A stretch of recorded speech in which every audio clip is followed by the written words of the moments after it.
घरेलू हिंसा से महिलाओं का संरक्षण अधिनियम 2005 धारा 20 जो कि मॉनेटरी रिलीफ्स धनी अनुतोष के बारे में है। धनी अनुतोष जो है वह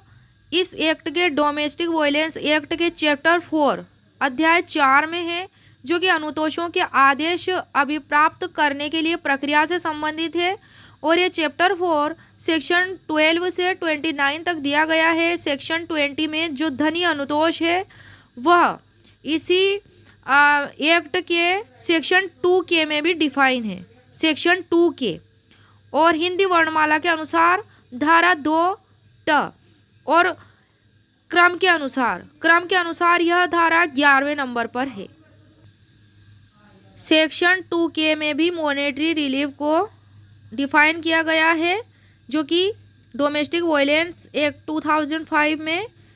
ये कि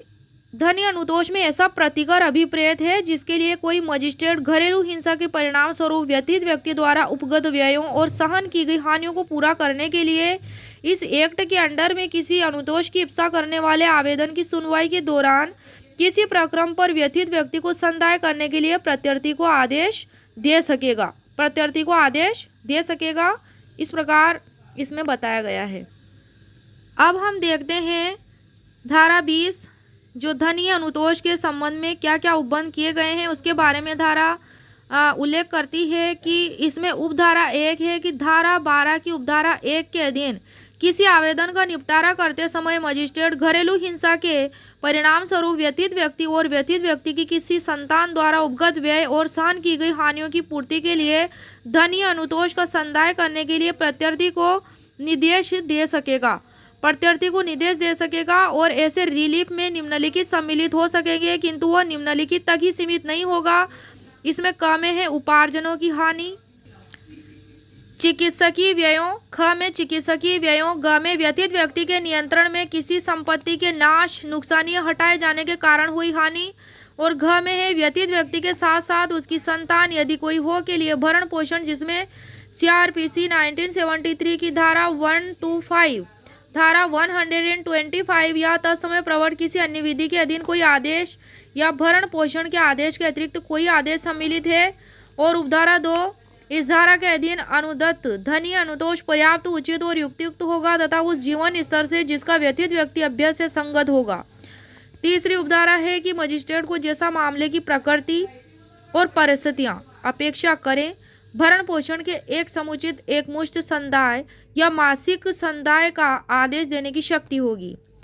फोर्थ उपधारा में जो है धारा 20 की चौथी उपधारा में है